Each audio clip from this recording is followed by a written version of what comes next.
Hi, Sean Huckster here. Welcome down the Mighty Max rabbit hole. So tonight I have something a little unusual, and it relates to Mighty Max. So obviously this is Skull Dungeon, and you're all familiar with it, certainly. It opens up, you've got this beautiful dungeon playset with Dr. Gore and Mighty Max and Smasher. Yeah, so of course, the hero of this set is Mighty Max. And you've seen Mighty Max. You know Mighty Max. This is a Series 1 Doom Zone. And it comes with a Mighty Max that is a little younger, a little more youthful. And this was Series 1 when they first conceived of Mighty Max. And then later in Series 2 Doom Zones, such as the Man-Eater, we end up with a more mature Max, and that would be this one, or one of the examples. There were 8 of this randomly packed. Each one had its own pose. This one happens to be carrying a wrench. So what's the deal? What am I doing here tonight? I'm doing something unusual tonight because Mattel Creations has been doing some really interesting things lately, mostly with Polly Pocket. They have the Addams Family set, and the Stranger Things set, and the Friends set, and the Monster High set, and the Minions set, and the Trolls set, and the Peeps set, and some really good, what I consider to be really good Polly Pocket sets. And yet, no Mighty Max, right? So they haven't revived the concept of Mighty Max to go along with the pretty good success of what they've been doing with Polly Pocket in the last several years. So what I did find on their Mattel Creations website is something a little interesting. Muscle. You remember Muscle Men? Muscle Men were these kind of like peach-colored figures in all sorts of different configurations and characterizations. There are probably, I haven't researched this, but there must have been hundreds of them. And I remember seeing these on shelves. But what they've done here is they have brought the concept of Mighty Max to the Muscle Men.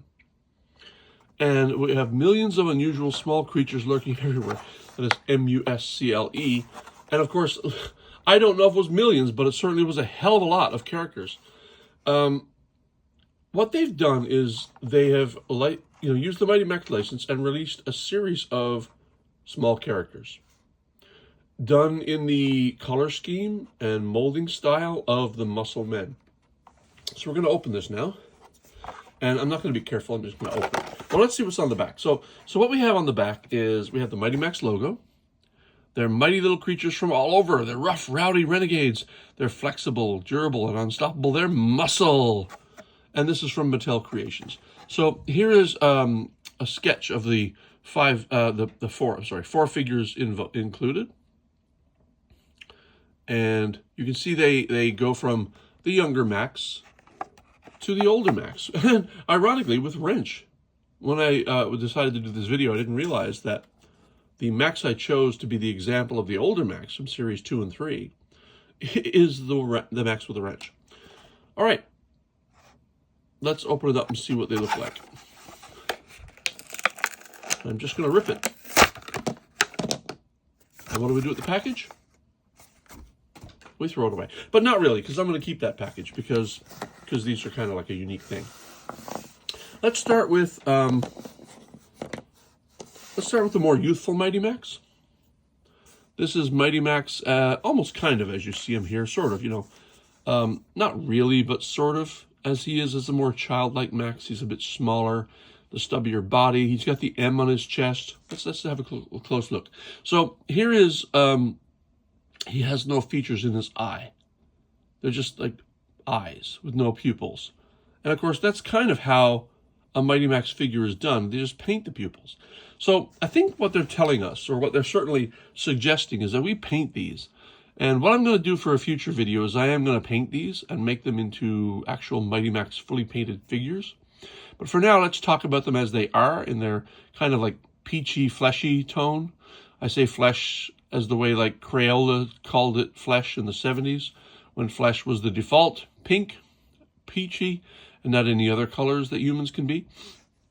So this is Mighty Max, kind of the original, as a child, sort of like, with his, defiant pose. And we do get a similar pose here from the original Max. Again, forgive the fingers, been doing a lot of crafting and painting lately, so they're kind of a bit of a mess. Next we have, I'm not quite sure which one to do first. Let's do the Max with a torch, because several sets, mostly the, let's call up this guy. Mostly the shrunken heads have a Max with a torch. And so this is clearly meant to be a Max with a torch, more or less like we do see Max in some of the more specialized sets. Now, the original 8 Maxes that are in this age category, like the Series 2 and 3 Maxes, are not carrying a torch, but there are a couple that carry a torch in the Shrunken Heads series. And this one comes from, I forget what this is called now. Reptile. Yes, Reptile. So the Torch Max comes with Reptile. And so here we have the Torch Max. Let's put him aside for a second. Move him the other way as well. So here we have the same kind of younger Max with no pupils in his eyes. Again, intended probably to be painted. And then coming with a pretty decently carved torch. Next we have the same style of Max. The younger Max with a big smile on his face, and interestingly, it looks like it's discolored inside. Anyway, you got the same problem with the eyes, you got the hair and the hat and the M, but now we've got a cake with the 30th anniversary. Now, I'd have to think that he's probably older than 30 years old right now. Max, anyway, so this is him with a birthday cake, 30-year anniversary. Is this their way of bringing back Mighty Max?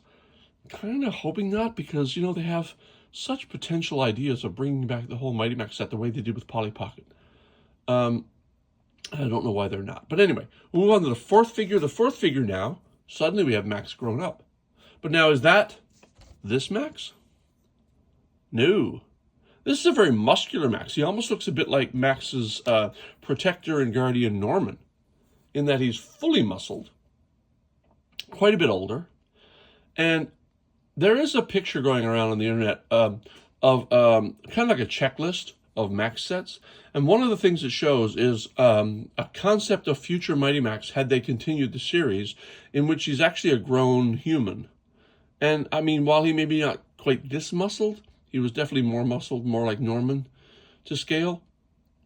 And so here we have Max grown up, taking no crap from anybody, taking names only, and he's holding the wrench that we see him holding here.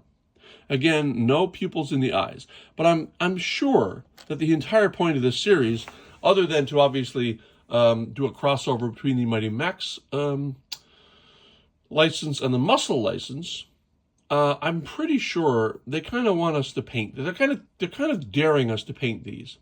So while I have not painted these, I do intend to.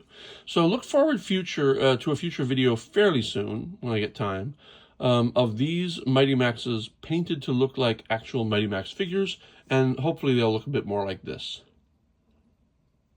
And we'll have to see how that goes. But for now, I wanted to point out that this is available on the Mattel Creations website. And that's the only place I've seen this so far, other than eBay, where they're scalping them for double the price. This was like 20 bucks, maybe, or less, and plus shipping. Go to the Mattel Creations website, because they do have some interesting things there, including this. So if you were at all a fan of the Muscle, because I know there's a lot of fan base of Muscle back, from the old days. Muscle does have a fan base. Mighty Max certainly has a fan base. I'm one of them. I was never a fan of Muscle as such, but I did understand and appreciate the concept. I would recommend going to Mattel Creations and buying this, because I don't see these as lasting very long. I don't see them making more, and I don't see them showing up in any kind of retail outlets. So if you want this, and you should, get out there and get it now. Okay, That's me, Sean Huckster. Welcome down the Mighty Max rabbit hole. We'll see you next time when I have some very interesting, cool stuff for you. Bye-bye.